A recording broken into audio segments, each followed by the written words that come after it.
Hey guys, tonight we begin with something a little less academic and a lot more herbal, a trip through the foggy, fragrant world of medieval intoxication. Yes, they did it.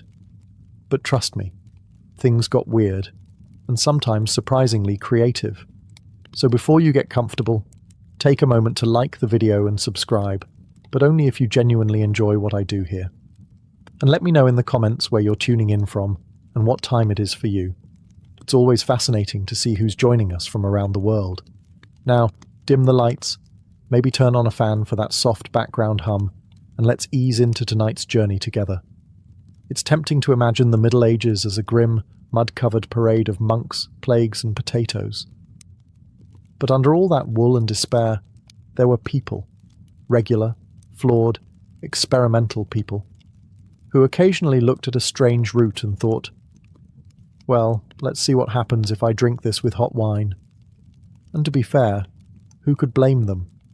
There was no electricity, no coffee, no antidepressants, and the local entertainment was either watching a knight try to read or wondering how long your neighbour could keep dancing before collapsing from ergot poisoning. So if someone told you there was a mushroom that made you forget the feudal system for a few hours, you'd probably chew it too. Contrary to modern assumptions, the concept of using substances to expand the mind, escape pain, or simply make one's day slightly less horrible wasn't rare. It was baked right into the culture. But it wasn't called getting high. There were no medieval stoner duos giggling behind the haystacks. It was wrapped in terms like visionary states, divine inspiration, pain relief, or in extreme cases, uh-oh. Doctors used herbs, monks grew them, witches, depending on who you asked, applied them, and almost everyone encountered these substances in some form, through medicine, ritual, or accidental consumption of mouldy bread. Again, the range of medieval intoxicants wasn't limited to a tankard of warm ale, though that helped. They had roots that screamed, flowers that blurred vision, seeds that induced prophetic dreams, and ointments that made people believe they were flying naked through the sky with Satan's catering team. Getting high wasn't necessarily recreational. It was medicinal, spiritual, or sometimes just very poor judgment on an empty stomach. And depending on your social rank, it might have been delivered by a barber, a nun, or a barefoot peasant named Wolf, who learned it from a very wise squirrel. In the medieval world, you didn't need a shady back alley or a velvet-roped club to get your hands on mind-altering substances. All you needed was a garden, a mortar and pestle, and a vague disregard for dosage. Because in those days, nature was the dealer, and she wasn't always gentle. Medieval Europe was overflowing with plants, roots, fungi, and resins that could either cure your headache or make you believe you'd married a tree. The line between medicine and mystical trip was, let's say, artistically interpreted. Physicians, monks, midwives, and wandering herbalists all dabbled in botany with varying levels of training and enthusiasm. If you wanted something to knock you out, calm your nerves, or make you see God in your soup, they had options. Take henbane, for example. This plant was like nature's version of Russian roulette. Properly prepared, it eased pain and brought on sleep. Improperly prepared, it introduced you to an entirely new set of problems, like convulsions, and a strong desire to remove your own shoes while running through the woods screaming. Or mandrake, the root shaped vaguely, like a human figure. Legend said it screamed when pulled from the ground, a noise so lethal it could kill a man. That didn't stop people from digging it up anyway, usually by tying it to a dog and standing far away. Ingesting mandrake could induce unconsciousness, visions, and, on a good day, prophetic dreams. On a bad day, well, you wouldn't be needing herbs anymore. Then there was belladonna, also known as deadly nightshade, which is exactly the kind of name that screams, maybe not. It was used to dilate pupils for beauty, but also to treat pain, cause hallucinations, and, on occasion, death. Medieval self-care was a bold business. These herbs were often combined into teas, tinctures, oils, or those famous flying ointments we'll get to soon. And they weren't always consumed voluntarily. Sometimes They were applied during religious ceremonies, medical procedures, or by a well-meaning apothecary who thought a little extra root can't hurt, but hurt it could. Ah, henbane, the medieval equivalent of "let's see what this button does." Known to botanists as Hyoscyamus niger, and to everyone else as the stuff that made Uncle Bernard think he was a duck, henbane was a staple of the Middle Ages' unofficial pharmacy. Used across Europe for centuries, henbane wasn't just a casual plant. It was a mood. Monks recorded its properties in herbals. Physicians used it to dull pain. Witches used it to ride broomsticks through their imaginations. And peasants? Peasants mostly hoped not to eat it by accident. So, what exactly did henbane do? Well, that depends. In small doses, it acted as a sedative. It could ease toothaches, help with insomnia, and make childbirth slightly less traumatic. In other words, it was the medieval version of take two and try not to scream. But in larger doses, or just poorly timed ones, henbane could cause delirium, hallucinations, wild agitation, and in some cases, a heartfelt conversation with a turnip you thought was your deceased grandmother. It contains scopolamine and hyoscyamine, which interfere with neurotransmitters in the brain. To put it non-scientifically, your medieval brain gets weird, fast. Visual distortions, disorientation, dry mouth, extreme thirst, and spontaneous outbursts of interpretive dance were all on the menu. Henbane was often smoked, brewed into teas, or even combined with fat and smeared on the skin. A popular delivery method for anyone who didn't like their consciousness arranged in a linear fashion. Now, was it legal?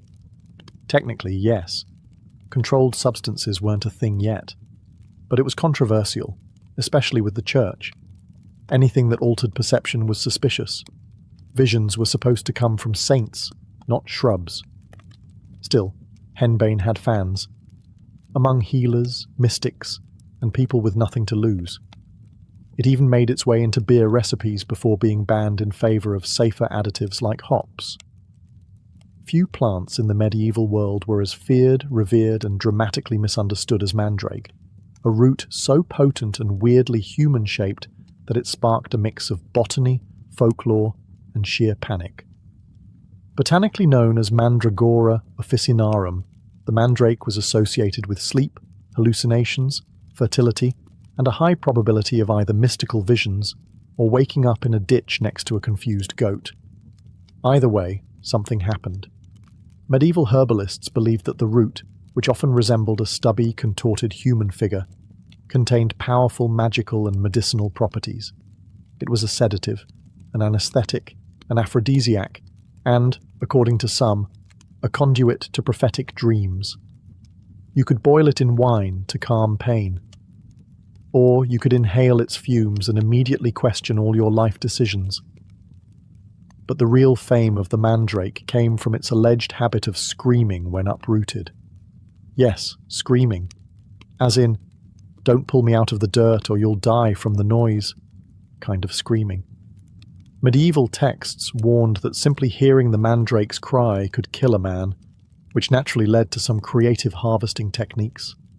The most famous involved tying the root to a dog, walking away, and letting the poor animal do the dirty work. The assumption was that the dog would die instead of you, a plan that raises some ethical red flags, even by medieval standards. Once harvested, and the dog properly mourned, the mandrake could be dried, powdered, steeped, or worn as a charm. Some people even carried tiny mandrake figures in pouches to ward off evil or promote fertility, because nothing says romance like a mummified root that sounds like it's seen things. The church, predictably, didn't love mandrakes. Anything that caused visions and wasn't tied to organised religion was treated as witchcraft adjacent. Still, monks recorded mandrake recipes in herbals with suspiciously detailed instructions. Used correctly, mandrake could dull pain before surgery, treat insomnia, and create trippy, vivid dreams. Used incorrectly, it could cause vomiting, unconsciousness, or your family staging an exorcism because you thought your soup was whispering. Let's say you're a medieval noblewoman hoping to attract attention at a feast. You could wear your best linen. You could braid flowers into your hair. Or if you were really serious, you could drip literal poison into your eyes. Enter Belladonna, also known as Atropa Belladonna, or more honestly, Deadly Nightshade. The name alone sounds like a final boss in a medieval RPG. And yes, it was both alluring and lethal, the botanical equivalent of a seductive but unstable ex. The name Belladonna means beautiful lady, because when a few drops of its extract were added to the eyes, it dilated the pupils. Wide eyes were considered attractive, mysterious, and maybe even a little saintly. Of course, the downside was blurry vision, light sensitivity, and the occasional unintended poisoning. But hey, beauty standards have never been particularly forgiving. Cosmetics aside, Belladonna had other talents. It was used as a painkiller, a sleep aid, and occasionally as a truth serum, though the truth it produced was often along the lines of, "The ceiling is dripping Latin prayers." The plant contains atropine and scopolamine, both of which mess with the nervous system in ways that range from mildly trippy to why is the wallpaper vibrating. It was a common ingredient in potions, flying ointments, and some very questionable medical procedures. Want to numb a patient before sawing off a limb? Belladonna. Want to simulate a death-like sleep for theatrical or suspicious purposes? Belladonna. Want to accidentally meet a few saints and possibly the devil in your dreams? You get the idea. And yet, despite its toxicity, Belladonna was part of the medieval medical toolkit.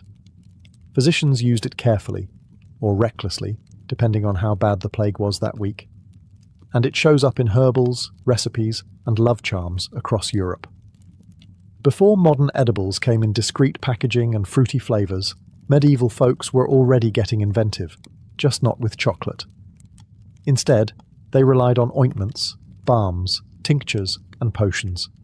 And let's be clear, the word ointment rarely inspires confidence, especially when it contains ingredients like belladonna, fat from a black cat, and a questionable amount of hemlock stirred counterclockwise under a full moon.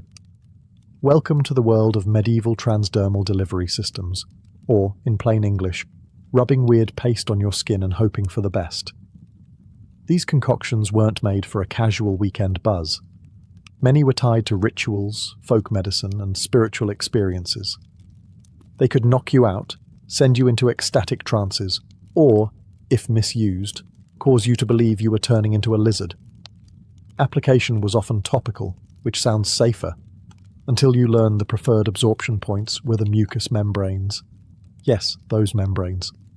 Cue the infamous flying ointments associated with witches, a lovely blend of henbane, mandrake, belladonna, and pig fat, often applied to, let's just say, intimate areas. The goal? A euphoric sensation of flying. The result? Either a transcendent astral journey, or waking up in a haystack with half your teeth and no memory of how you got there. Beyond the salves, medieval potions were often consumed in wine, broth, or some liquid that smelled like regret. Apothecaries loved mixing poppy extract with spiced wine, a combo strong enough to numb you during surgery or give you a front row seat to a divine revelation you didn't ask for. And let's not forget the elixirs sold by wandering quacks. These travelling pharmacists promised to cure everything from heartbreak to plague, often using recipes that could also dissolve a shoe. Did they work? Maybe. Or maybe they just made you forget what was wrong in the first place. The magic of these medieval edibles was that no one could quite predict the outcome. Would you sleep peacefully, commune with angels, or scream at the moon and swear eternal loyalty to a turnip? Only one way to find out. Let's talk about the broomstick, that iconic airborne companion of the medieval witch. It might seem quaint now, the stuff of fairy tales and Halloween costumes, but back then, it came with an awkwardly scandalous backstory. Spoiler: the broomstick wasn't just for sweeping. The connection between witches and broomsticks actually has chemical roots, and no, not just mandrake. Historical records, especially those written by suspicious inquisitors, describe witches using flying ointments, thick, trance-inducing salves made from plants like henbane, belladonna, and datura. all of which are about as friendly as a drunk porcupine. But here's the kicker. These ointments weren't taken by mouth. Why? Because the ingredients were toxic, and stomachs are famously ungrateful. Instead, they were applied topically. And by topically, we mean mucous membranes. And by mucous membranes, we mean, yes, exactly what you're thinking. Hence the broomstick. Or, as some sources delicately phrased it, a staff anointed for transportation. The handle was used as a vehicle for applying the ointment to areas with high absorption. Not exactly PG, but highly effective. Within minutes, users reported visions of flying through the night sky, attending feasts with the devil, or simply hovering above the village like the world's most confused drone. Of course, these were hallucinations. But in an age where medicine, magic, and mysticism shared a bunk bed, no one questioned it much.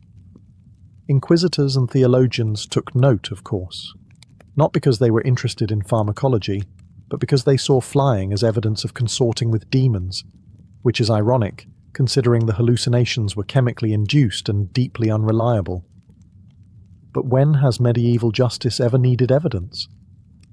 While medieval Europe was busy applying poison to broomsticks and calling it air travel, something far more sophisticated was happening to the south and east, in the flourishing cities of the Islamic Golden Age. Enter hashish, the plant-based answer to existential dread and camel traffic. Derived from cannabis resin, hashish was widely used in regions like Persia, Egypt, and the Levant. And unlike Europe's rub this on your elbow and meet Satan approach, Islamic scholars, mystics, and physicians actually documented its effects with a level of detail that suggests field testing. Hashish was often consumed orally, usually mixed with honey, spices, or other herbs, making it the first edible to actually taste good, as opposed to medieval Europe's tradition of bitter teas and things that smelled like spoiled socks. Its use wasn't just recreational, though yes, that absolutely happened. Hashish was often tied to Sufism, the mystical branch of Islam, where practitioners sought spiritual union with the divine. Hashish was believed to help dissolve the ego, clear the mind, and initiate deep contemplation, or, at the very least, encourage long, thoughtful stares at walls. In fact, many Sufi poets and philosophers spoke of hashish the way modern songwriters speak about bad breakups, with intense emotion, abstract metaphors, and just enough fog to make you wonder if they were okay. Of course, not everyone was a fan. Many Islamic rulers tried to ban hashish use periodically, fearing it led to laziness, moral decay, or people giggling too much during prayer. But like most substance bans in history, this had roughly the same success rate as teaching a cat to juggle. The legendary Hashashin, the original assassins, were even said to have used hashish before missions to get into the proper mindset for stabbing. That claim's mostly myth, but it's a great example of how cannabis-based products were already wrapped in both mystique and suspicion. Meanwhile, Europe was centuries away from understanding how to use cannabis without immediately setting something on fire or calling it devil grass. When you picture a medieval church, you might imagine stained glass, flickering candles, solemn chanting, and that thick, almost otherworldly cloud of incense wafting through the air like God's personal fog machine. But incense wasn't just about holiness. It also had a little something extra. Psychoactive potential. Let's start with the two heavy hitters. Frankincense and myrrh, both resinous substances imported from the Arabian Peninsula and East Africa. Burned in churches, temples, and royal courts, they were meant to cleanse the air, ward off evil spirits, and make everything smell slightly less like unwashed wool and fish stew. But here's the twist.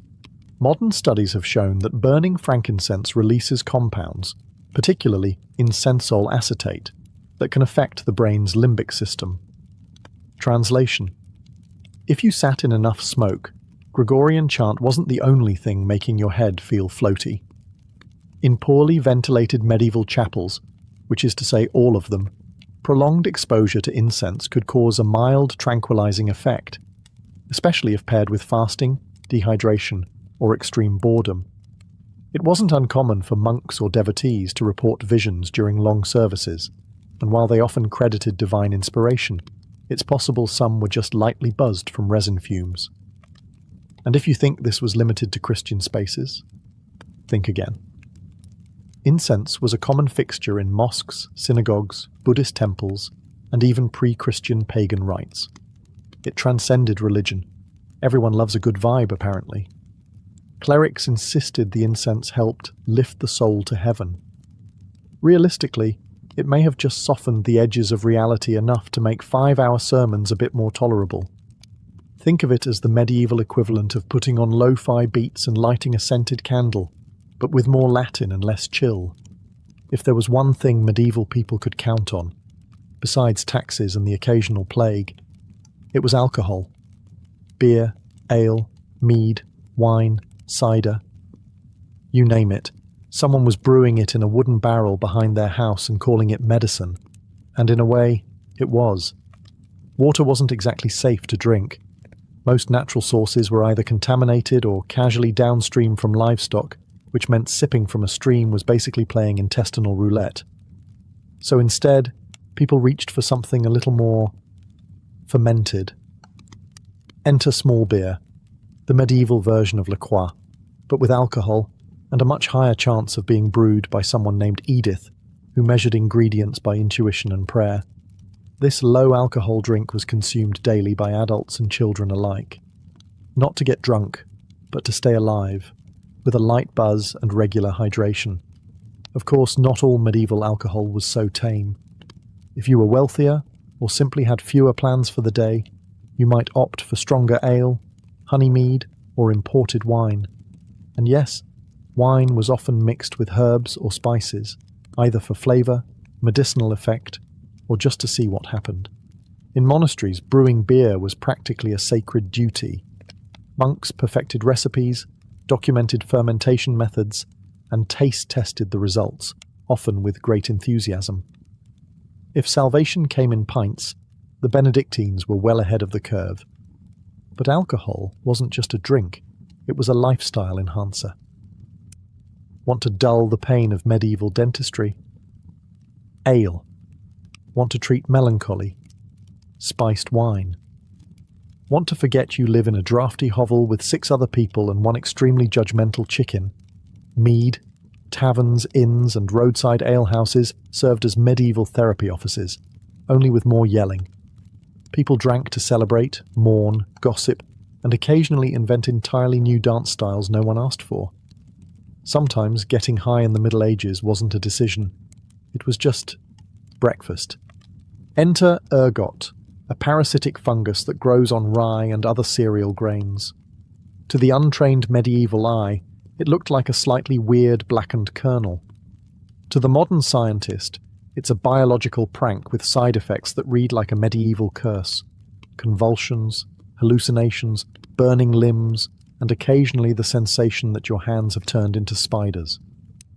This fungus was the accidental ingredient in what some historians call the original LSD trip, centuries before the Summer of Love, Woodstock, or anything with tie-dye. People in parts of Europe, especially in colder, damp regions like France and the Germanic territories, frequently baked bread from infected rye. Why? Because hunger trumps fungus awareness. And so, entire villages would unknowingly ingest ergot-laced loaves, and the results were both spectacular and horrifying. There were 2 forms of ergotism. Yes, it had a name. Convulsive ergotism, characterized by muscle spasms, seizures, hallucinations, and fits of laughter or panic. Gangrenous ergotism, where blood flow was cut off, leading to limbs blackening, shriveling, and falling off. Not ideal for dinner parties. Local outbreaks led to bizarre public behavior, including dancing plagues, where groups of people danced uncontrollably for days, sometimes until death. At the time, it was blamed on demons, divine punishment, or moral weakness. But in reality, it may have just been a mass case of unintentional mushroom toast. Ironically, the Order of St. Anthony, which ran hospitals for the afflicted, helped treat victims of ergotism. often by feeding them wheat-based diets instead of rye. So yes, the cure was different bread. Did people connect the dots? Not really. To a medieval baker, bread was either fine or definitely possessed. And no one was testing for psychoactive alkaloids in their porridge. They were too busy trying not to be excommunicated. Even today, some scholars believe ergot played a role in the Salem witch trials. Hallucinations, fits, paranoia, all very ergoty. But that's still debated. What's not debated? Medieval Europe got high on toast and didn't even know it. You've heard of magic mushrooms. You've heard of flying ointments. But have you ever heard of mad honey?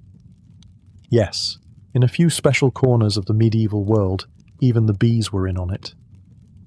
This wasn't your average grocery store honey, mind you. We're talking about a rare type produced in the mountainous Black Sea regions of Anatolia, modern-day Turkey, where bees feasted on rhododendron flowers, pretty pink blooms with a dark secret. They're laced with grainotoxins, naturally occurring compounds that don't play nicely with the human nervous system. The result? Mad honey. A substance so potent it could bring on dizziness, hallucinations, vomiting, slowed heart rate, and spiritual visions, usually in that order. Consumed in small doses, it offered a mild buzz. In larger doses, it turned your day into a slow-motion opera starring your own eyebrows.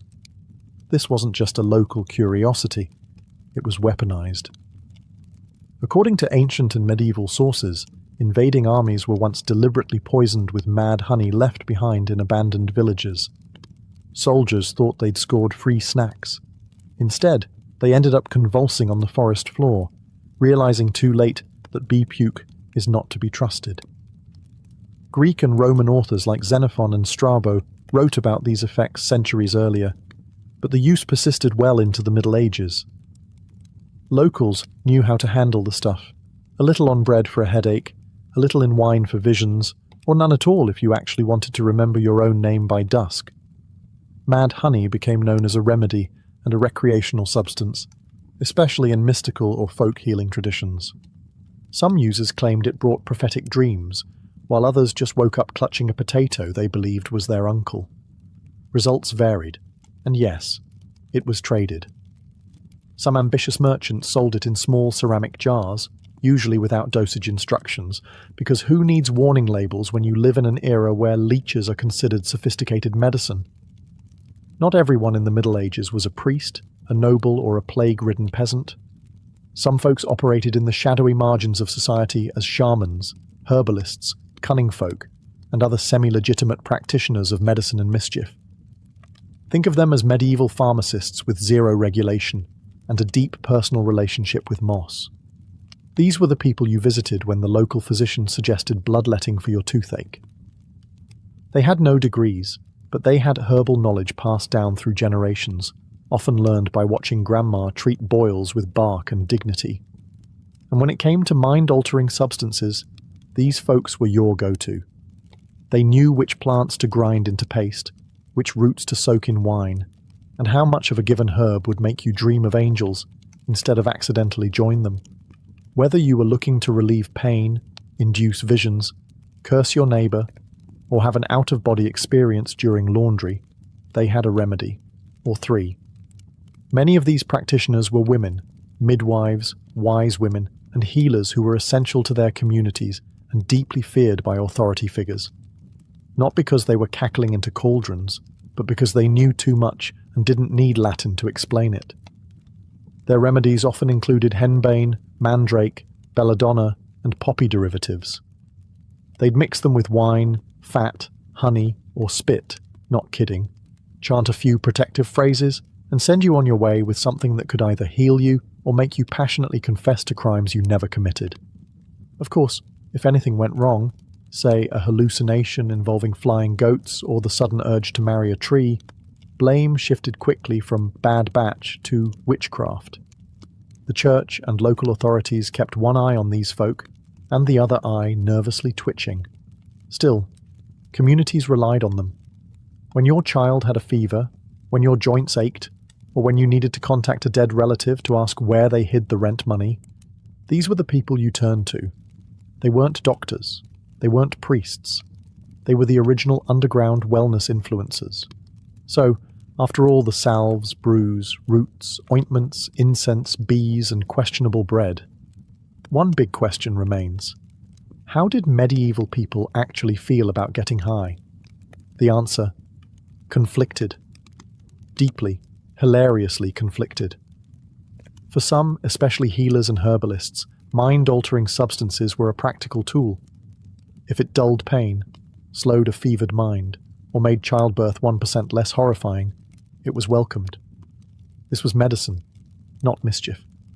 Sure, the patient might start reciting psalms backward or insisting the cat was speaking French, but if the swelling went down, success.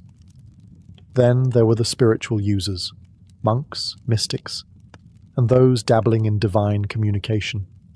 For them, hallucinations weren't red flags. They were revelations. Visions were signs of sanctity, not symptoms. If you stared into the void and the void whispered back in Latin, you were on the fast track to sainthood, or at the very least, getting your own chapel mural.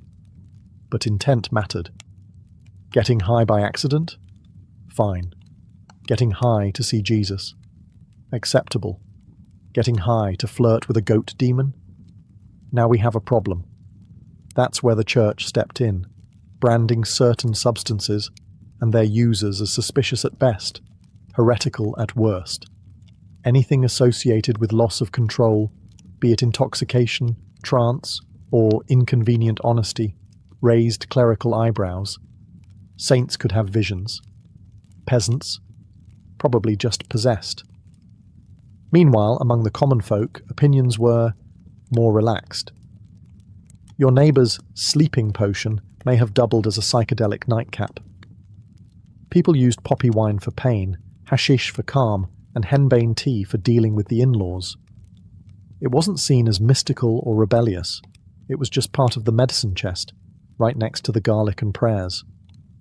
Ultimately, how the high was viewed came down to who you were, what you were using, and whether anyone tattled. In the medieval mind, altered states lived in a weird grey area, between miracle and misdemeanor, health and heresy, and in a world where demons, saints, plagues, and turnip famines all walked hand in hand. A little herbal escape now and then? Hardly the worst idea. In the ancient world, the sea wasn't a void to be crossed. It was the beating heart of empire. It carried grain, gold, messages, soldiers, and sometimes war. Whoever commanded the seas didn't just own the water. They dictated the fate of entire civilizations. Unlike land warfare, where terrain shaped battles, naval warfare was about control of flow, of trade, of communication, and of access. For seafaring empires like Athens, Carthage, and Egypt, naval supremacy wasn't optional. It was existential. Without fleets, cities were vulnerable to isolation, starvation, and siege. With fleets, they could blockade enemies, protect merchant convoys, and even land forces deep behind enemy lines. Take the Mediterranean as an example. It wasn't called the Middle Sea for nothing. This inland ocean connected 3 continents and countless cultures. To dominate it meant having a finger on the pulse of everything from Phoenician trade routes to Roman grain shipments. The sea could bring wealth as swiftly as it could deliver disaster. That's why ancient powers poured resources into naval infrastructure, harbours, shipyards, dry docks, and naval academies. For Athens, the navy became its lifeblood. Themistocles' vision of a trireme-powered military turned Athens into a thalassocracy, a sea-based empire. Its ships guarded grain routes from Egypt, levied tribute from allies, and crushed Persian ambitions at battles like Salamis. Carthage, on the other hand, emerged as a naval titan from merchant routes. Its dockyards were among the most advanced of the ancient world, producing warships on an almost industrial scale. Carthaginian dominance wasn't just about military power. It was backed by generations of sailors and navigators who understood the sea like a second skin. Egypt, with its strategic location at the mouth of the Nile and Red Sea, also relied heavily on fleets to protect trade with the Levant and Nubia. Although more riverine in orientation, Egyptian warships evolved into seafaring vessels capable of skirmishing with pirates and escorting treasure ships. In all these cases, naval warfare wasn't a sideshow. It was the main event. The sea was where rivals clashed, alliances were broken, and empires either flourished or floundered. Mastery of naval tactics, technology, and geography gave rise to legends. And when those fleets burned or sank, so too did the fortunes of the mighty. The trireme was not just a ship, it was a weapon. Sleek, fast, and deadly, it defined ancient naval warfare across the Mediterranean. And though many city-states built them, none wielded them quite like the Athenians. With 3 tiers of oars and a bronze-tipped ram, the trireme was the ancient equivalent of a guided missile, one powered by sweat, rhythm, and strategy. A typical trireme measured about 120 feet long and just 18 feet wide. Narrow, yes, but that was the point. Its slim hull allowed it to slice through water with minimal drag, while its low draft let it operate close to shore for raids and landings. The name trireme comes from its 3 rows of oars, stacked vertically. These weren't random rowers either. Each was a trained seaman, knowing how to move in unison at speeds of up to 9 knots in battle. The trireme's most fearsome feature, the ram, a bronze-sheathed prow reinforced with oak, designed to smash into enemy hulls with devastating force. But ramming wasn't just about speed, it required precise timing and angle. Hit too straight, and your own ship might get stuck or even capsize. Skilled captains like those in the Athenian navy perfected the art of the diekplaus, a maneuver that involved slipping through enemy lines, turning quickly, and striking exposed flanks. Above deck, the trireme carried a small contingent of marines, usually around 10 to 20 heavily armed hoplites, and a few archers. Their role was to board enemy vessels or defend against boarding. But make no mistake, a trireme was not a floating fortress. It relied on agility, not armour. One wrong move, and you were kindling. What made the Athenian trireme fleet truly revolutionary wasn't just the ship itself, it was the system behind it. Funded by the Theorica, a public naval fund, Athens built and maintained hundreds of triremes. Citizens, even the poorest, served as rowers, creating a strange kind of democracy at sea. When Athens beat the Persian fleet at Salamis in 480 BCE, it wasn't aristocrats who rode to victory, it was the common people. Ancient naval combat wasn't a cannon-blasting slugfest. It was more like high-speed chess with the occasional street brawl. The primary goal? Disable or sink the enemy before they could do the same to you. And the main tool for that? Ramming. Ramming was the centerpiece of naval tactics in the trireme era. The goal was to pierce an enemy's hull below the waterline using the ship's bronze-tipped prow. A well-placed ram could send a vessel to the bottom in minutes. But it wasn't as simple as charge forward. Timing, angle, and coordination mattered immensely. Too sharp an approach, and you'd glance off. Too direct, and you might embed your ship in theirs, leaving both vessels vulnerable. To land a successful ram, fleets used complex maneuvers like the diekplaus and periplus. In a diekplaus, a ship would dart through gaps in the enemy line, then pivot to strike from behind. The periplus involved circling around the enemy formation to hit exposed flanks. These weren't brute force tactics. They were precision strikes, dependent on the rower's synchronization and the captain's foresight. But sometimes, things didn't go to plan. Rams missed. Ships locked together. Oars snapped. That's when Plan B came in. Boarding. Boarding turned the naval fight into a land-style melee. Once 2 ships collided or locked, Marines would leap aboard the enemy vessel with swords, spears, and shields. These weren't delicate affairs. Boarding was brutal, close-quarters combat, more like a gang brawl than an orderly phalanx. Archers and slingers added chaos from the upper decks, picking off anyone who showed too much helmet. Some fleets, like those of the Romans, eventually favoured boarding over ramming.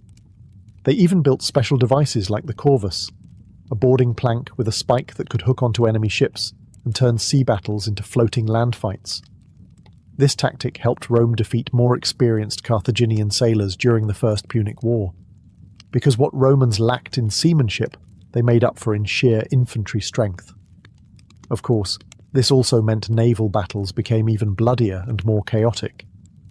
There was no retreat once boarding began.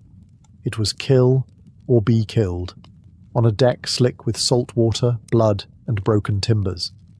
If ramming was the scalpel of ancient naval warfare, then fire was its sledgehammer. There was no more terrifying sight than a flaming ship bearing down on your fleet.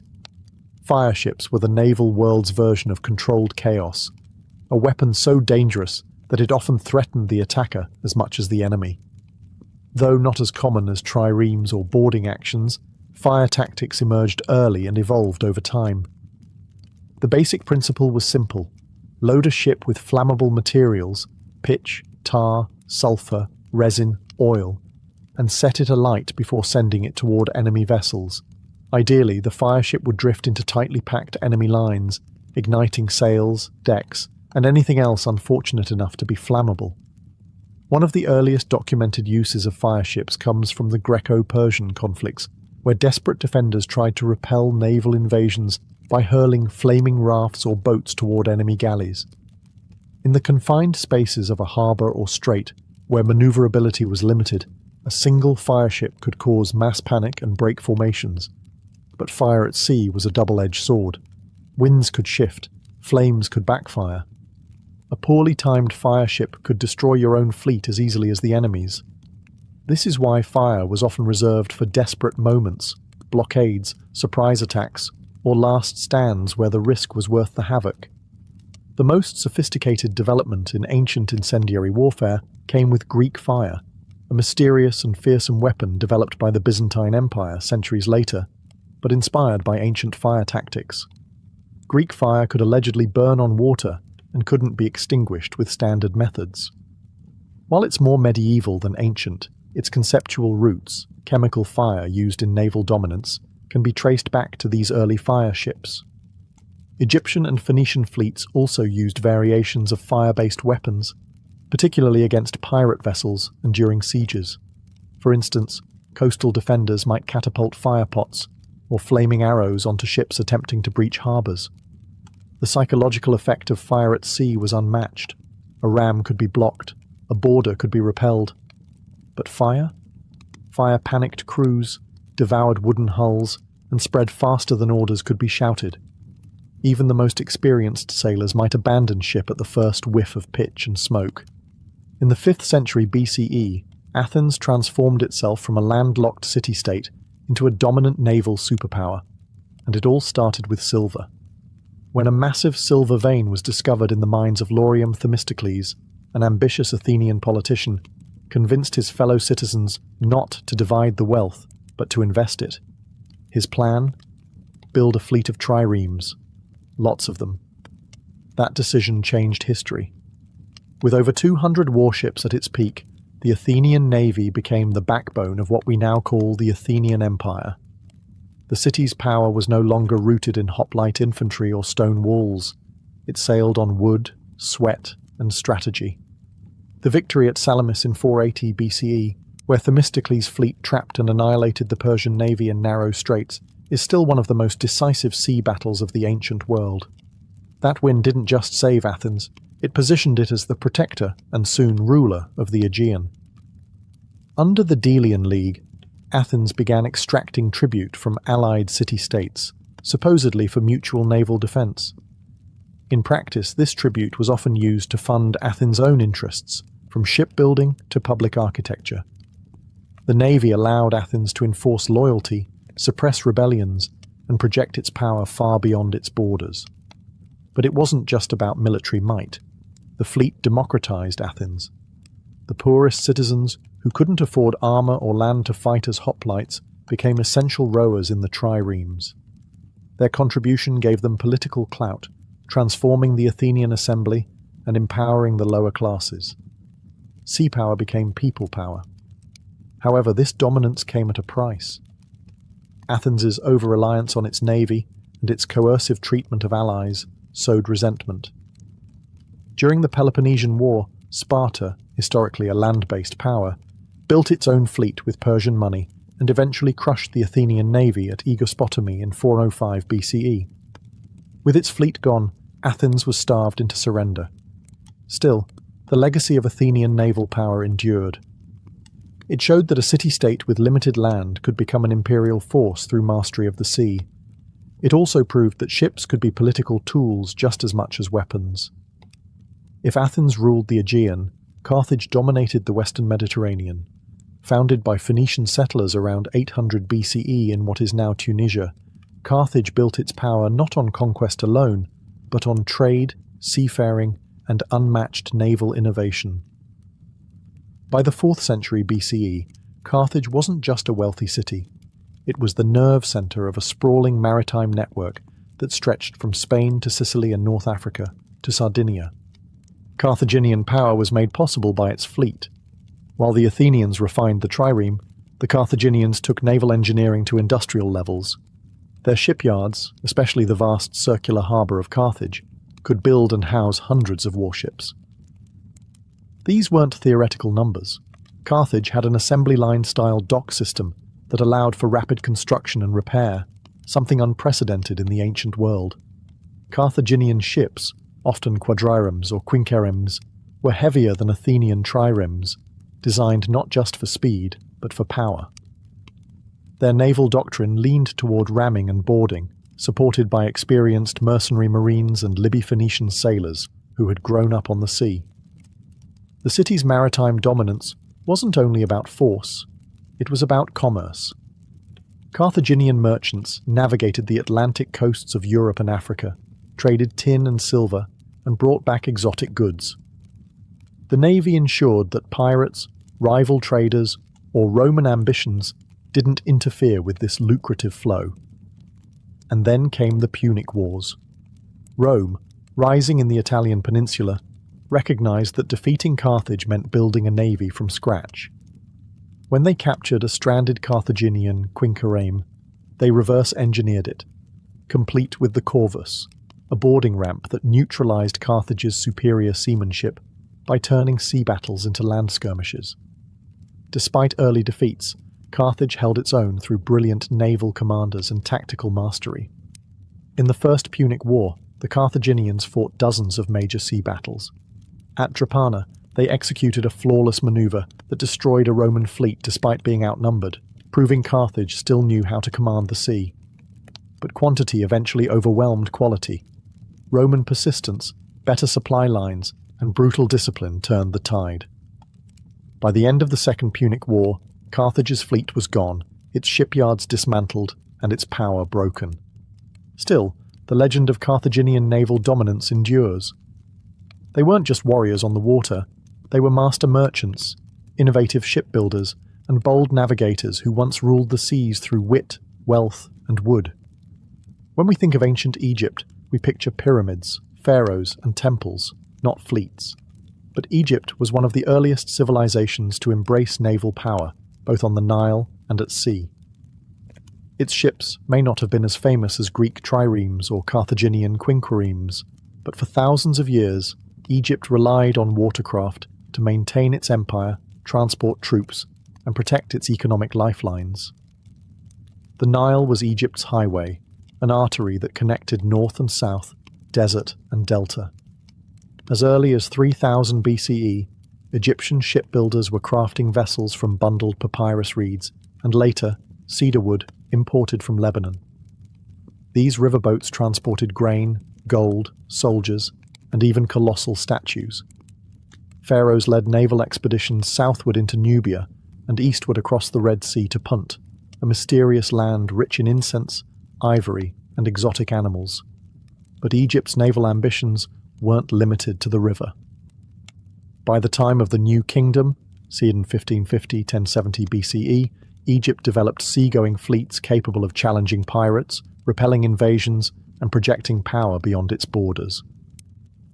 Under rulers like Thutmose III and Ramesses III, Egypt used warships in campaigns against the Sea Peoples, a confederation of raiders who threatened the eastern Mediterranean. These battles, recorded in vivid reliefs at Medinet Habu, show Egyptian archers firing from ships and marines engaging in brutal close combat aboard narrow wooden decks. Unlike the oared triremes of Greece, Egyptian seafaring ships were broad, sail-driven vessels with limited maneuverability. They often featured raised fighting platforms and were crewed by archers, spearmen, and sailors trained in both combat and navigation. Their primary advantage was mobility along coasts and rivers, where they could rapidly deploy soldiers or intercept merchant traffic. Egyptian naval strength also underpinned its economy. Grain exports to the Levant and trade with the Aegean were secured by escort ships. Ports like Byblos and Tanis became hubs of both commerce and naval logistics. Even foreign rulers sought Egyptian shipbuilders for their craftsmanship. In time, Egypt's naval power waned under successive waves of foreign rule: Libyans, Assyrians, Persians, and eventually Greeks and Romans. But its long legacy of riverine and coastal warfare set the foundation for naval traditions in the ancient Near East. Egypt's ships may not have ruled the open sea, but they ruled the rhythm of empire, sailing where the Nile flowed, where the winds allowed, and where power demanded. When the Roman Republic first rose to prominence, it was not a naval power. Rome's strength lay in its disciplined legions and road-building prowess, not shipbuilding. But that changed dramatically and rapidly when the Republic found itself in a bitter contest for control of the Mediterranean against Carthage. The result was one of the most dramatic naval transformations in ancient history. At the start of the First Punic War, 264 BCE, Rome had almost no fleet. Carthage, meanwhile, had centuries of maritime dominance, but the Romans weren't deterred. According to legend, they captured a Carthaginian quinquereme and used it as a prototype. Within months, they mass-produced a navy, assembling hundreds of ships through sheer manpower and state-level organization. But Rome knew it couldn't outsail the Carthaginians, so it changed the rules of the game. Enter the corvus, a boarding bridge fitted with a metal spike. This device turned sea battles into infantry brawls, Rome's specialty. With it, Roman marines could board enemy ships en masse, transforming naval combat into something far more familiar to Roman soldiers. The results were dramatic. In battles like Mylae and Cape Ecnomus, Rome's relatively inexperienced sailors defeated veteran Carthaginian crews through sheer aggression and the effectiveness of the corvus. Eventually, the corvus was abandoned. It made ships dangerously top-heavy, but it had already turned the tide of the war. By the Second Punic War, Rome's naval infrastructure had matured. Its fleets patrolled the western Mediterranean, protected supply lines to Iberia and Africa, and disrupted Hannibal's ability to reinforce his forces from Carthage. Naval blockades and amphibious landings became standard tactics. Under the Empire, Roman control of the seas expanded further. The Classis Mizanensis and Classis Ravenatis were two of the main imperial fleets, stationed to protect trade routes, suppress piracy, and transport troops. Though not always at the forefront of warfare, the navy provided vital logistical and strategic support, keeping the empire interconnected. Unlike Athens or Carthage, Rome didn't build a maritime identity. It used the sea as a tool, something to be mastered when necessary, and yet by the 1st century CE, the Mare Nostrum, our sea, was more than a boast. It was reality. Rome may have been born on land, but its destiny was sealed on water. Through adaptation, innovation, and relentless will, it turned the sea from a vulnerability into a fortress. Ancient naval warfare didn't just influence battles. It shaped borders, economies, empires, and even cultures. Across the Mediterranean and beyond, control of the sea meant more than victory on the water. It meant influence over the movement of ideas, trade, languages, and power structures that would echo for centuries. First, consider how navies forged empires. Athens became a cultural and economic powerhouse because of its naval strength. Carthage turned maritime mastery into a mercantile empire. Rome, despite its late start at sea, used naval superiority to control the entire Mediterranean basin. Each of these powers had land armies, but it was their fleets that let them strike across continents, defend distant territories, and choke enemy economies. The sea also served as a cultural conduit. Greek colonists travelled by ship to establish outposts across Italy and Asia Minor, spreading art, religion, and language. Egyptian ships brought papyrus, gold, and sacred knowledge to foreign courts.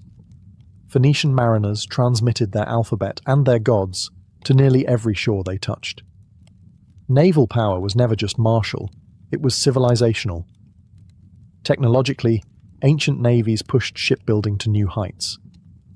The development of the trireme, and later larger polyremes, was not just military advancement, it was a revolution in engineering.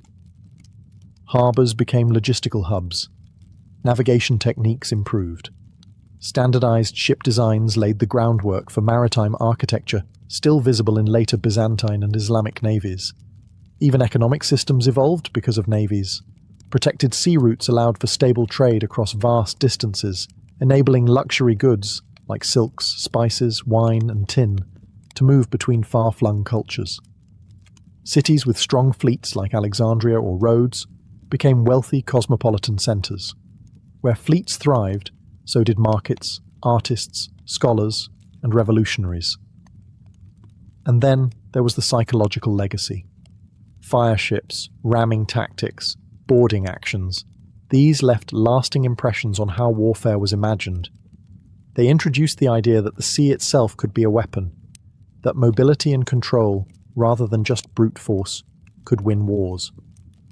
Today, we remember many of these empires for their land conquests, but their sea conquests were just as vital, and often more enduring. Ancient naval warfare wasn't just about who had the fastest ship or the sharpest ram. It was about who understood the sea as a stage, not just for war, but for history itself. In the end, the triremes may be gone, but their wake still ripples through time. Cyrus the Great was born around 600 BCE in the region of Anshan, then a vassal kingdom under Median rule. His family, the Achaemenids, claimed noble descent and ruled a small but respected Persian domain. But nothing about Cyrus's early life hinted that he would one day create one of the largest empires the world had ever seen. And yet, from the very beginning, legend surrounded him. Greek historian Herodotus gives us one of the most dramatic origin stories in ancient biography. According to Herodotus, King Astyages of Media, Cyrus's grandfather, had a dream that his daughter's son would overthrow him. Interpreters confirmed his worst fear. The child would be a threat to his throne. So, Astyages married his daughter Mandane to a Persian noble, Cambyses I, hoping the baby would remain politically insignificant. But the dreams persisted. When Cyrus was born, Astyages took no chances. He ordered a loyal servant, Harpagus, to kill the child. Harpagus, reluctant to commit such an act, delegated the gruesome task to a shepherd. But instead of abandoning the infant, the shepherd raised Cyrus as his own, hiding him in the mountains and treating him like a common herder's son. As Cyrus grew, so did his charisma. Even as a boy, he stood out, commanding other children, displaying leadership beyond his years. Eventually, rumours reached the court. A noble child living as a shepherd. Astyages investigated, and the truth unravelled. Surprisingly, he spared Cyrus, perhaps seeing no threat, or perhaps haunted by guilt. Harpagus, however, was not so lucky. In a grim punishment, Astyages killed Harpagus's son and served him as a meal at court. Meanwhile, Cyrus was sent back to Persia to live under his father Cambyses' care, now recognized openly as a prince of noble blood. What the Median king didn't know was that he had just ensured his own downfall, for Cyrus's time among shepherds and nobles alike gave him a unique understanding of people, both the powerful and the humble. Whether Herodotus's version is fact or fable, the story captures the aura that would always surround Cyrus. From near death in infancy to destiny-defying survival, his early life planted the seeds of greatness. He would not only challenge Astyages, but redefine kingship itself. By the mid-6th century BCE, Cyrus was no longer just a Persian prince. He was a calculating and ambitious leader poised to challenge the regional status quo. At that time, the Median Empire, ruled by King Astyages, still held sway over Persia. But the balance of power was shifting, and Cyrus was ready to tip the scales. The catalyst was betrayal. According to multiple sources, including Herodotus and the Babylonian Chronicle, the Median general Harpagus, the very man ordered years earlier to kill baby Cyrus, had never forgotten the cruel fate of his son. Now, years later, he was in a position to act. Secretly, he sent messages to Cyrus, encouraging him to rise up and promising support from within the Median ranks. It was the beginning of a revolt that would shake the ancient world. Around 553 BCE, Cyrus officially rebelled. Persia, once a subordinate kingdom, now declared independence and war. What followed was not a single decisive battle, but a series of prolonged campaigns. Over 3 years, Cyrus's forces pushed deeper into Median territory, drawing support from disaffected nobles and regional allies. His reputation grew not just for military competence, but for restraint. He often spared the lives of surrendered enemies, earning both fear and admiration. Meanwhile, Astyages' court was unraveling. Loyalty eroded. When the final confrontation came around 550 BCE, it wasn't the Medes who triumphed. It was Cyrus. Astyages was betrayed by his own army, and the once mighty Median Empire crumbled almost overnight. Cyrus entered Ecbatana, the Median capital, not as a barbarian conqueror, but as a new kind of ruler. He respected local traditions, preserved Median administrative structures, and incorporated many Medes into his growing government. This policy of inclusion would become a hallmark of his rule. With Media under his control, Cyrus unified the Iranian plateau. But this wasn't the end, it was the beginning. By overthrowing the Medes, he not only liberated Persia from vassalage, but also inherited their empire. He now ruled lands stretching from modern-day Iran to parts of Central Asia. Fresh from his triumph over the Medes, Cyrus the Great turned his gaze westward, toward the fabulously wealthy kingdom of Lydia, ruled by the legendary Croesus. Croesus was no ordinary king. He was one of the richest men of his time, his name becoming a byword for immense wealth. His capital, Sardis, gleamed with luxury, and his armies were well equipped with cavalry and seasoned troops. But Croesus made a fatal mistake. He underestimated Cyrus. Seeking to preempt Persian expansion, Croesus formed alliances with Egypt and Babylon, and consulted the Oracle of Delphi. The oracle famously told him that if he crossed the river Halys to attack Persia, he would destroy a great empire. Encouraged, Croesus launched an invasion, only to discover that the empire he would destroy was his own. The two forces clashed near the Halys River in 547 BCE. After a fiercely contested battle, Croesus withdrew to Sardis, believing the campaign season had ended, and that he could regroup in the spring with allied reinforcements. But Cyrus did something unexpected. He pursued. In a bold winter campaign, Cyrus besieged Sardis, forcing Croesus into a desperate defense. According to Herodotus, Cyrus even employed a tactical surprise. He used camels to startle the Lydian cavalry, Croesus's strongest asset, rendering them ineffective. Within weeks, Sardis fell. Croesus was captured alive. What happened next sealed Cyrus's reputation as a ruler unlike any other. Instead of executing Croesus, Cyrus reportedly spared him, even making him an advisor. The story goes that as Croesus was about to be burned alive, he cried out Solon's name, a Greek philosopher who once warned him not to count a man lucky until he knew how his life ended. Cyrus, moved by the tale and the wisdom in it, ordered the fire extinguished. Whether myth or truth, this narrative reflects Cyrus's known policy of clemency. With Lydia conquered, Cyrus gained control over its immense treasury and trade networks, along with the powerful Greek city-states of Ionia, along the Aegean coast. Though the Ionian cities resisted Persian rule, they were no match for Cyrus's expanding military and diplomatic machine. The fall of Croesus marked more than the collapse of a rich kingdom. It confirmed Cyrus's tactical brilliance and willingness to use both warfare and mercy. It also gave Persia a foothold in the Greek world, setting the stage for future East-West conflicts, and for Cyrus it was just the next step in a rapidly expanding empire. By the late 540s BCE, only one major power remained between Cyrus and undisputed dominance of the Near East: Babylon. Once ruled by kings like Hammurabi and Nebuchadnezzar II, Babylon had grown into a magnificent metropolis, famed for its towering ziggurats, massive double walls, and the fabled hanging gardens. But beneath the grandeur, cracks were forming. At the time, Babylon was ruled by Nabonidus, a king deeply unpopular with his own people. His religious policies alienated the powerful priesthood of Marduk, the city's chief deity. He had spent years away from Babylon, leaving the empire in the hands of his son Belshazzar, a name familiar to readers of the Hebrew Bible. Discontent was growing. Cyrus sensed opportunity. In 539 BCE, Cyrus launched his campaign. But unlike previous invasions marked by siege and destruction, this one was surgical.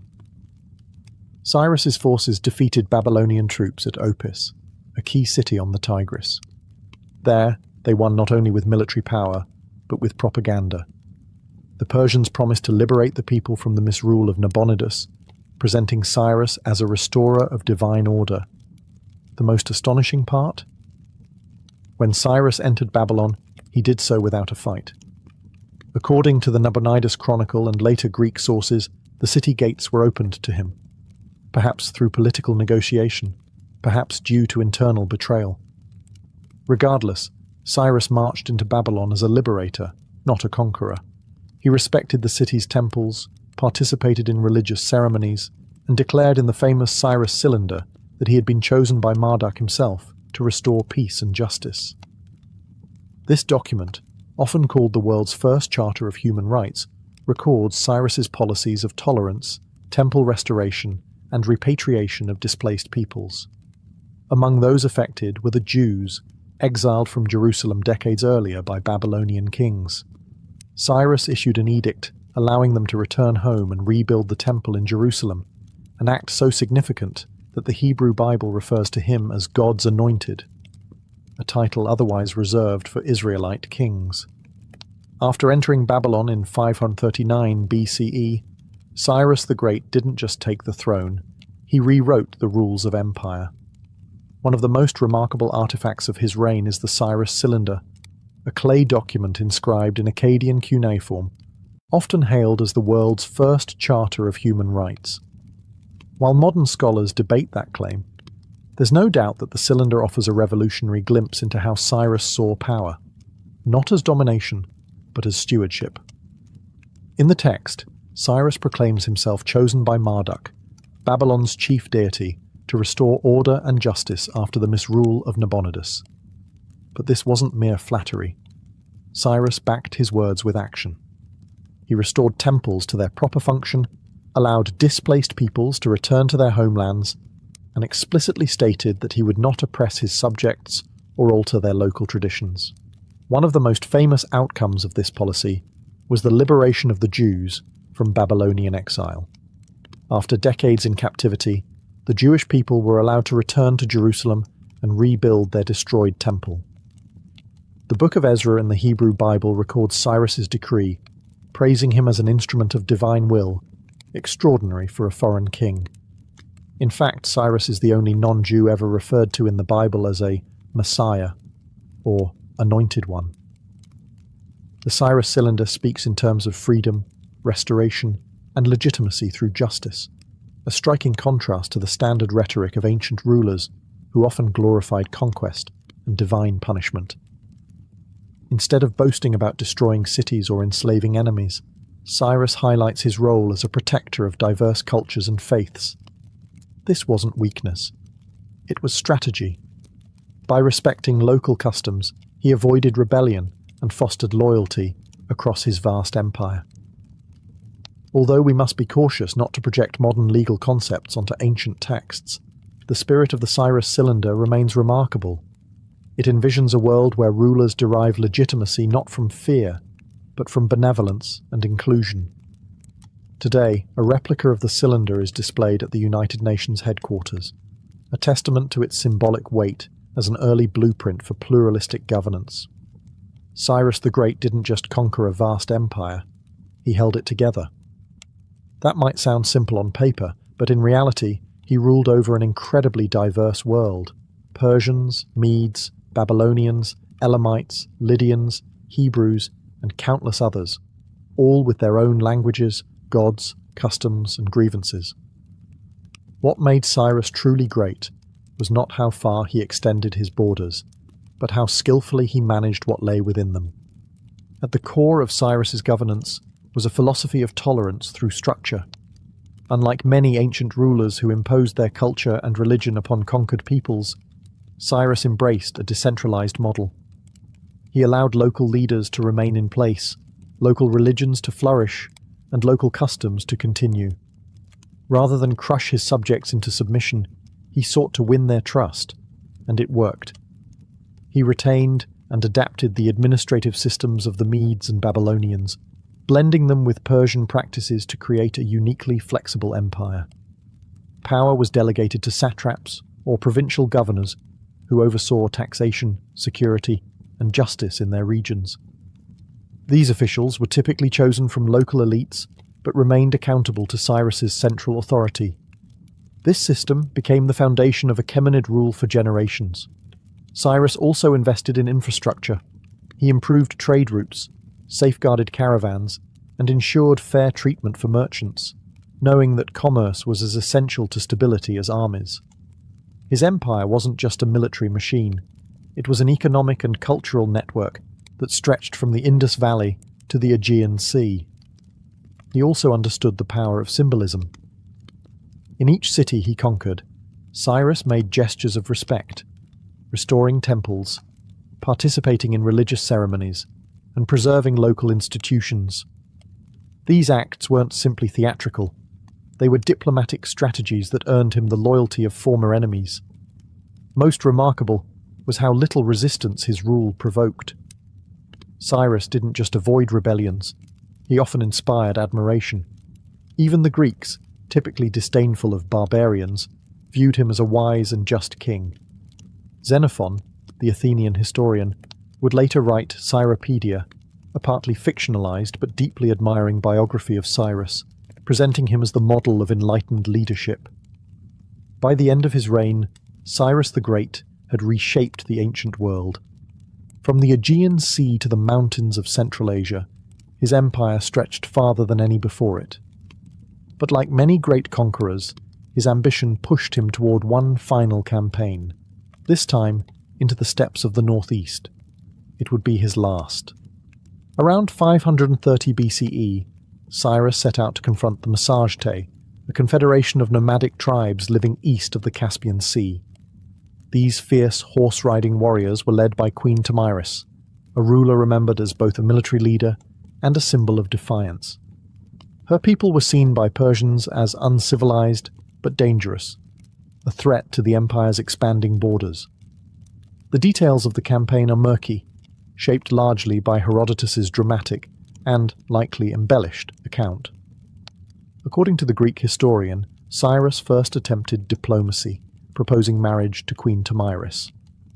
She saw it for what it was, a political ploy. When diplomacy failed, Cyrus resorted to trickery. He left behind a banquet of wine and rich food, knowing the Massagetæ were unaccustomed to alcohol. After a drunken celebration, many of her warriors were ambushed and slaughtered, including her son. Devastated and enraged, Tomyris swore vengeance. In the climactic battle that followed, the Massagetæ overwhelmed the Persian forces. Cyrus was killed in combat. Herodotus even claims that Tomyris had his body decapitated and placed his severed head in a skin filled with blood, declaring, "Drink your fill of blood, you who thirsted for it." While the gruesome ending may be more myth than fact, what's certain is this: Cyrus died during this campaign, far from the great cities he had conquered. His body was eventually returned to Pasargadae, the capital he founded in Persia, and buried in a modest yet dignified tomb, still standing today as a testament to his legacy. His death marked the end of an era. The throne passed to his son Cambyses II, who would continue the empire's expansion, notably into Egypt. But Cyrus's unique blend of tolerance, strategy, and visionary leadership would not be easily replicated. When Cyrus the Great died, he left behind more than a vast empire. He left behind a political blueprint, a philosophical precedent, and a reputation so revered that even centuries later, his name inspired awe. The Achaemenid Empire, founded by Cyrus, was the largest the world had ever seen to that point, stretching from the Aegean to the Indus. But it wasn't just size that mattered. It was how it functioned. Cyrus's policies of inclusion, tolerance, and administrative innovation continued under his successors. His son Cambyses II and later Darius the Great didn't just expand the empire, they formalized its structure. The satrapy system Cyrus pioneered became a cornerstone of imperial governance. These regional governors maintained law and order, collected taxes, and answered directly to the king, allowing the empire to remain both vast and surprisingly efficient. Religious and cultural freedom remained official policy. Temples and local deities were respected across the empire, from Babylonian ziggurats to Egyptian sanctuaries. Local elites were often kept in power under Persian oversight, and rebellions were rare in the early Achaemenid years. Not because of fear, but because many subjects found Persian rule less oppressive than the regimes they had previously endured. Cyrus also helped to establish the idea of kingship as a moral role, not just a political one. He wasn't merely king of Persia. He took on titles like king of the four corners of the world, but unlike the boastful tyrants of the past, his legitimacy was tied to the well-being of his subjects. This wasn't just propaganda. It reflected a real shift in imperial philosophy. Good governance was part of greatness. Even in death, Cyrus's influence was felt. His tomb at Pasargadae, a simple limestone structure, stood as a symbol of humility and permanence. Alexander the Great, himself a master of empire centuries later, visited Cyrus's tomb and reportedly paid it homage, ordering its restoration after it was desecrated. In Persia, Cyrus was not just remembered, he was revered. Later Persian dynasties would invoke his legacy to legitimize their own rule. Zoroastrian priests associated him with divine justice, and Iranian national identity continues to celebrate him as the father of the nation. Cyrus the Great's influence didn't end with his death, or even with the fall of his empire. Over the centuries, his legacy grew beyond borders, faiths, and cultures, cementing him not just as a Persian hero, but as a globally admired figure whose example echoed through time. In the Hebrew Bible, Cyrus is described not as a pagan tyrant, but as a divinely appointed liberator. The book of Isaiah refers to him as the anointed of the Lord, a title otherwise reserved for Israelite kings. His decree allowing the Jews to return to Jerusalem and rebuild the temple marked a turning point in Jewish history. For many, he remains a righteous Gentile, a rare example of a powerful ruler who used his might to restore, not destroy, faith and freedom. In Greece, despite centuries of conflict with Persia, Cyrus was often portrayed as the model monarch. The Athenian writer Xenophon, a student of Socrates, wrote the Cyropaedia, a partly fictionalized account of Cyrus's life that presented him as the ideal ruler, wise, just, moderate, and brave. Though not a strict historical biography, it shaped Hellenistic and Roman thought about leadership and ethics for centuries to come. In Islamic tradition, some scholars and commentators have identified Cyrus with Dhul-Qarnayn, the two-horned one mentioned in the Quran, a righteous king who built a great wall to protect people from chaos and injustice. While this identification is debated, it reflects the respect Cyrus commands across Abrahamic traditions. Modern historians and political leaders have also looked to Cyrus for inspiration. In 1776, Thomas Jefferson reportedly kept a copy of the Cyropedia at his bedside. In the 20th century, Iran's last Shah invoked Cyrus as a symbol of national unity and reform. And today, Cyrus's Cyrus cylinder, often dubbed the world's first Declaration of Human Rights, is displayed at the United Nations as a symbol of tolerance and governance. Cyrus's appeal transcends conquest. He's remembered not for cruelty or empire building alone, but for his rare ability to wield power with justice. He showed that an empire didn't have to crush difference to maintain control, and that rulers could win loyalty through respect, not fear. More than 2 millennia later, Cyrus the Great remains a paradox. A conqueror celebrated for his compassion, a king praised by those he conquered. Few figures in history command such wide admiration, and fewer still deserve it as much. In the blistering sun of the Nile Valley, the ancient Egyptians made a bold choice. Many of them shaved their heads. But this wasn't a practical decision alone. It was a symbol, a statement, a clean canvas, and upon that canvas they placed some of the most elaborate wigs the ancient world ever saw. Wigs in ancient Egypt weren't just fashionable. They were essential markers of identity, status, and purity. Men and women of high rank didn't just wear them, they flaunted them. These weren't simple accessories either. They could be made of real human hair, imported horsehair, or finely woven plant fibers. Wealthy elites often commissioned wigs with multiple layers, intricate braiding, gold beads, and even perfumed cones placed atop them. Wax-based scents that would melt slowly in the sun, covering them in luxury. For women, hairstyles were tied to femininity, fertility, and power. A noblewoman's wig might be adorned with floral decorations, colourful bands, or precious metal clasps. A priestess might wear hers in tight symmetrical rows, echoing the divine order of the gods. For men, especially those in service to Pharaoh, a thick, stylized wig reflected not just wealth, but closeness to the divine hierarchy.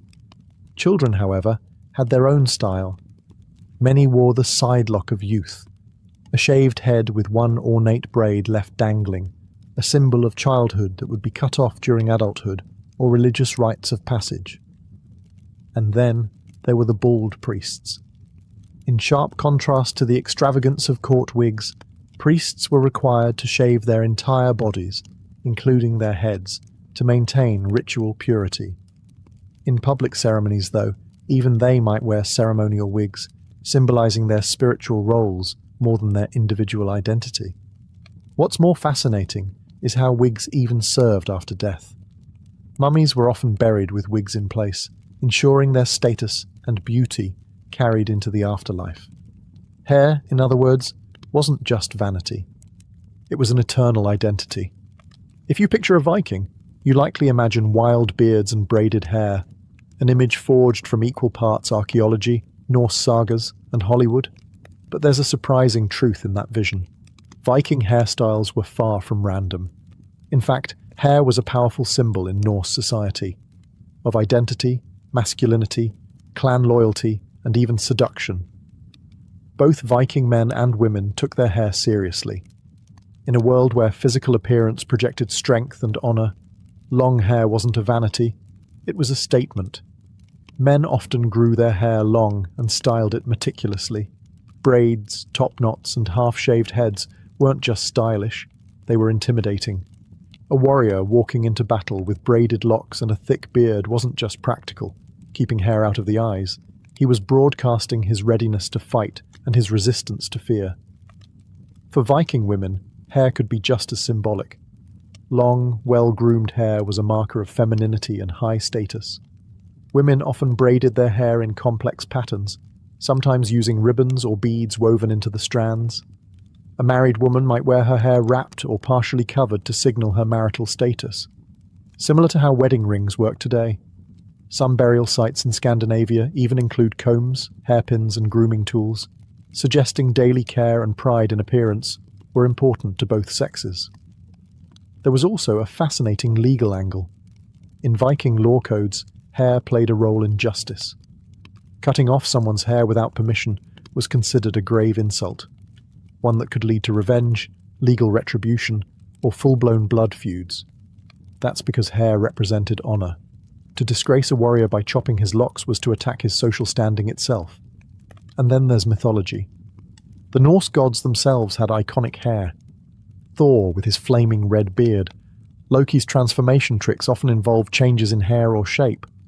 And of course, the goddess Sif, whose golden hair was so legendary that when Loki cut it off as a prank, he had to beg the dwarves to forge a magical replacement from real gold.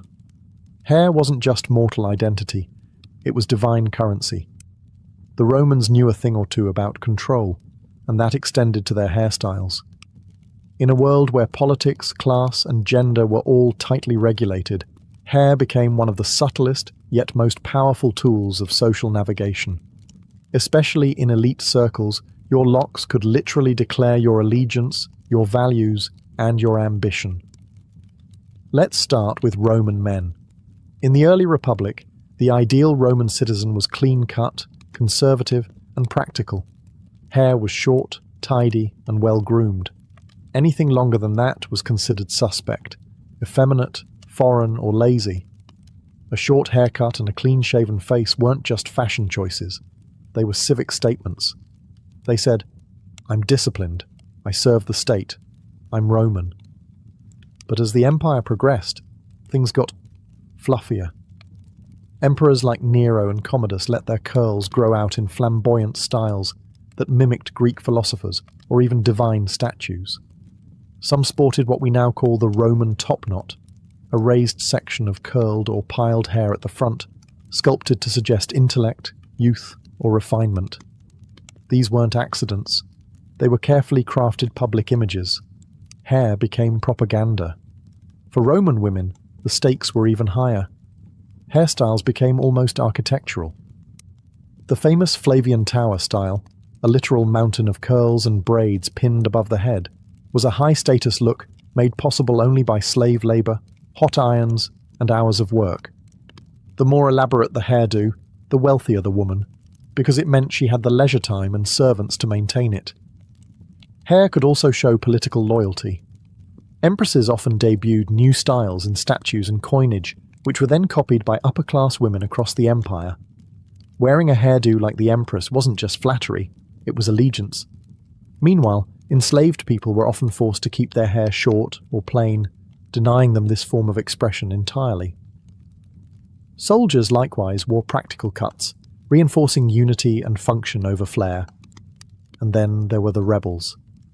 Some Romans deliberately grew long hair or adopted barbarian styles to show disdain for imperial values.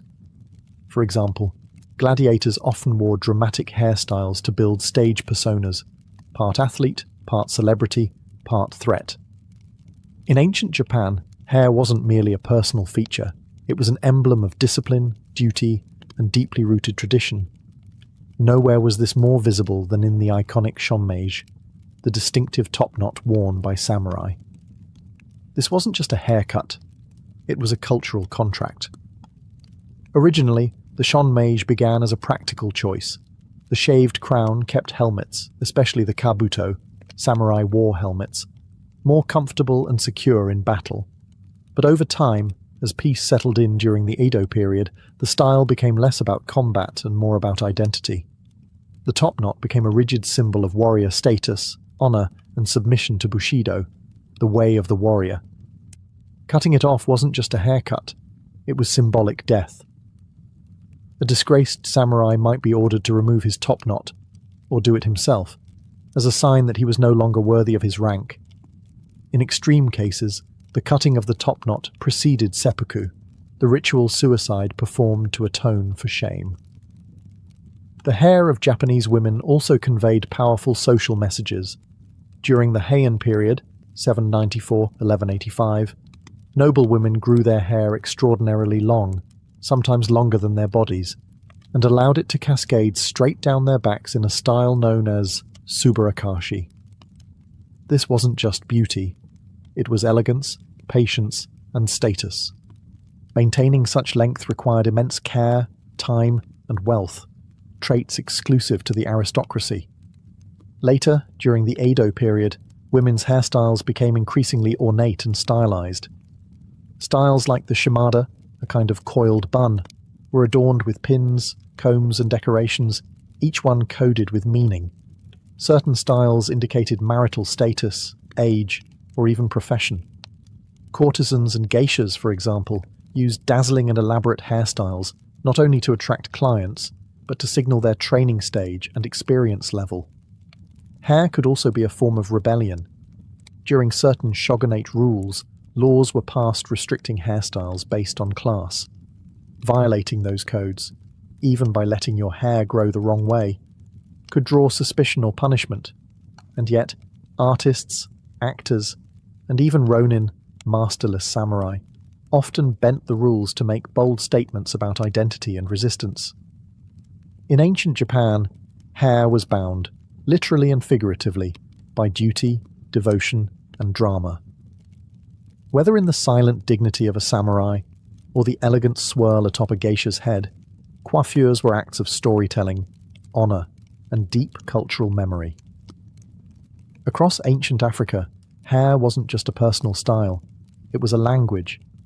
From the intricate cornrows of the Sahel to the towering coils of the Himba, hairstyles served as identity cards, spiritual expressions, and even survival tools. Long before colonial disruption, African hair culture was a rich tapestry of symbolism, craftsmanship, and resistance. Let's begin in ancient Egypt's southern neighbour, Nubia. Nubian communities, often unfairly eclipsed in mainstream history, developed stylized braids and twists that communicated status, age, and clan. Nubian queens like Amanitore and Amanisaketo wore complex braided wigs and headpieces that rivaled even Egyptian royalty, asserting their power and beauty in bold, unmistakable terms. Further west, in what is now Nigeria, the Yoruba and Igbo peoples were already treating hair as an artistic medium. Intricate styles weren't just for show, they were carefully planned, with certain patterns reserved for brides, warriors, or spiritual initiates. Hairdressers were highly respected, almost priest-like in their roles. To entrust someone with your hair was to trust them with your essence. Among the Himba people of Namibia, red ochre paste, made from powdered stone and butterfat, is still used today to coat and sculpt elaborate braids. These ochre styles don't just protect hair from the desert climate, they signify everything from puberty to marital status. For Himba women, hair is literally shaped by the seasons of life. But perhaps the most fascinating aspect of African hair history lies in how it encoded resistance. During the transatlantic slave trade, enslaved Africans used hairstyles as silent forms of rebellion and remembrance. Cornrows weren't just practical, they were maps. Some patterns symbolized escape routes or safe meeting points. Others preserved ancestral styles from back home, defying erasure with every twist and braid. In many West African cultures, shaved heads marked mourning or spiritual transitions, while thick dreadlocks could represent strength, connection to the divine, or warriorhood. Hair was sacred, never just aesthetic. Colonialism would later stigmatize these hairstyles, pushing Eurocentric ideals of beauty. But the ancient roots of African hair culture were never fully erased. They lived on in memory, in hands, in braids passed from mother to daughter, and are now being reclaimed around the world. In ancient Greece, where marble statues and epics shaped the Western imagination, hair wasn't just a matter of personal grooming. It was a public performance of virtue, intellect, and civilization. From the tight curls of Athenian youths to the flowing locks of philosophers, hair helped define who you were in the eyes of both the gods and your fellow citizens. Let's start with the men. Early on, Greek men often wore long hair, tied back with ribbons or bands. Homeric heroes like Achilles and Odysseus are described in epic verse as having flowing or shining hair, symbolizing vitality, nobility, and divine favor. In these early periods, long hair was masculine and heroic, but by the classical era, things had changed. A well-groomed, moderately short haircut became the new ideal for Athenian men. The beard, however, stayed. It was the combo of choice for philosophers, statesmen, and teachers: Socrates, Plato, and Aristotle. All bearded.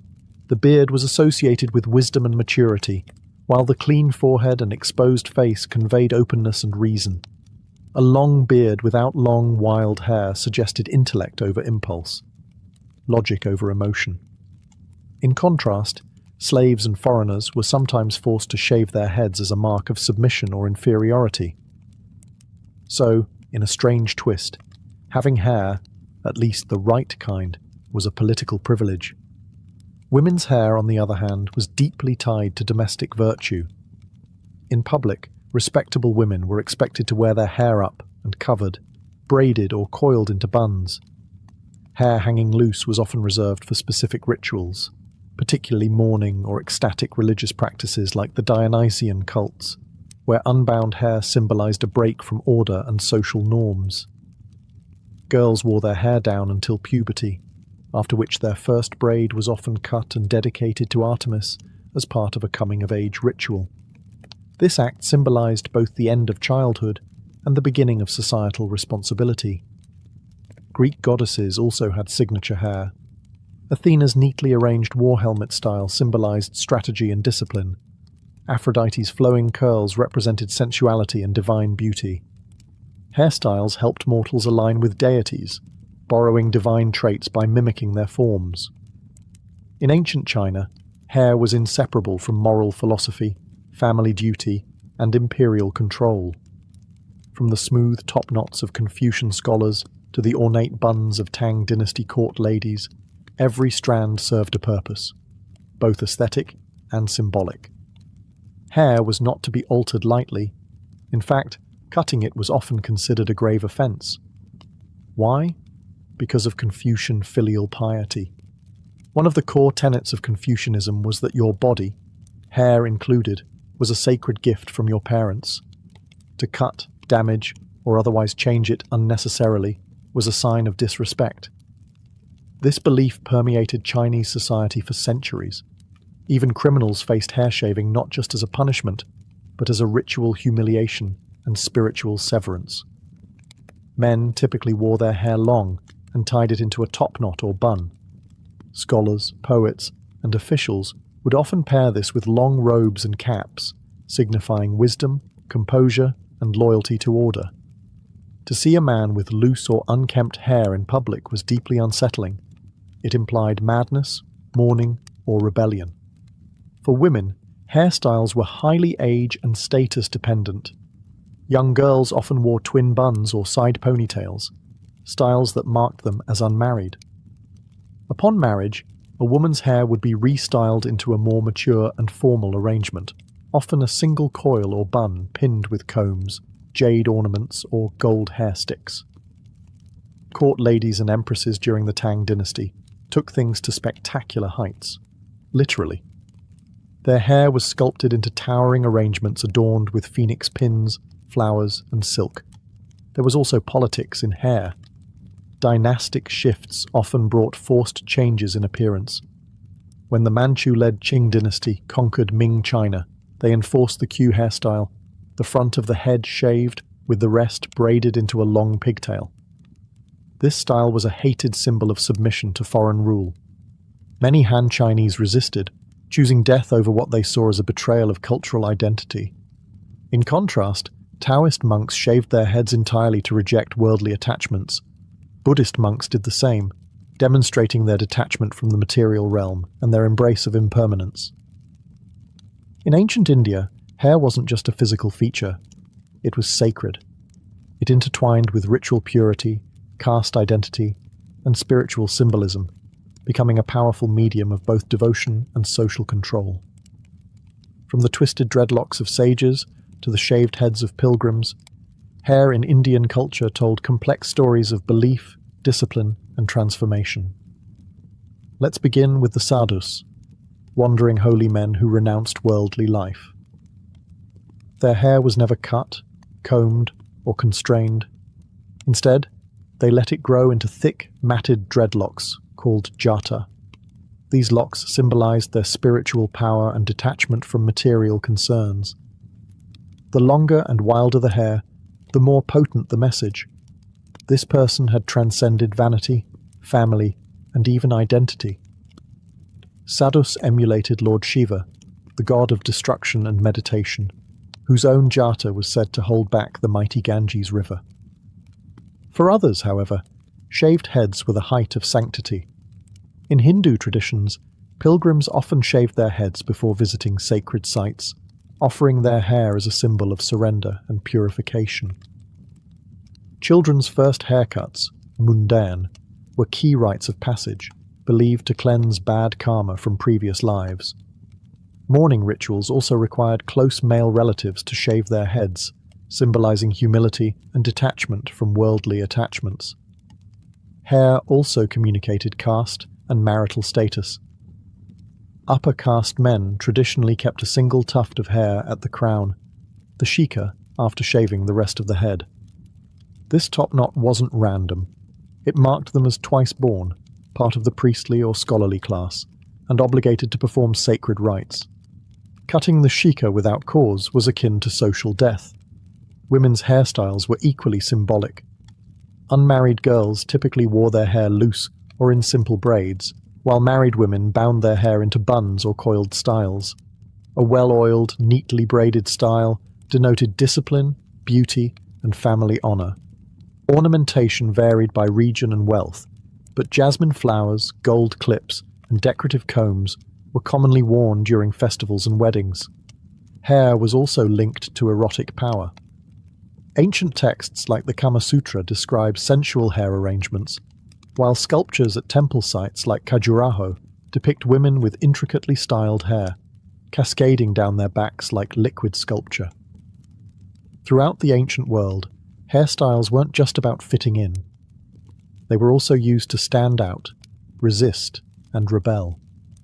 In many societies, changing or rejecting a dominant hairstyle became an act of defiance, subtle or overt, against cultural norms, imperial powers, or oppressive systems. Let's begin in Judea under Roman rule. The Jewish people, governed by strict religious law, avoided the elaborate grooming favored by Roman elites. Many Jewish men refused to shave their beards or style their hair in Roman fashion, preserving a distinct identity rooted in spiritual observance. To them, hair wasn't fashion, it was faith. And in an empire obsessed with assimilation, that made their appearance a quiet form of protest. In ancient Gaul, during Julius Caesar's conquest, the Celts were known for their wild lime-washed hair, standing stiff and bright, often spiked into mohawk-like crests. Roman writers saw it as barbaric, but for the Gauls, it was war paint in follicle form. The hairstyle both terrified enemies and bonded tribes in resistance to Roman occupation. The Parthians, and later the Sassanids, two great empires east of Rome, also weaponized appearance. Their kings wore long curled hair and thick beards, symbols of divine authority and cultural pride. To the Romans, it looked exotic and effeminate. To the Persians, it was royal and ancestral. Their hair became a statement. We are not you. Even in more constrained societies, hair could be wielded as resistance.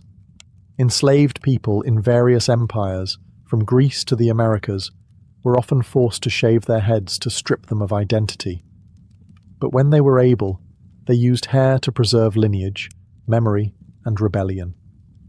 Braids concealed seeds, beads held meaning, and styles recreated maps, myths, or secret messages. Women, too, rebelled with hair. In Sparta, unmarried women famously wore their hair short, in contrast to the long locks of other Greek women, an expression of independence and readiness for physical activity. Roman women occasionally rejected the latest courtly trends to align with philosophical ideals, such as Stoicism or early Christianity, embracing simpler, modest styles. And when emperors fell, their hairstyles fell with them. Cutting one's imperial-style hair could be a dangerous but bold statement of political allegiance or dissent. In all these cases, hair wasn't merely a mirror of the world. It was a tool to reshape it.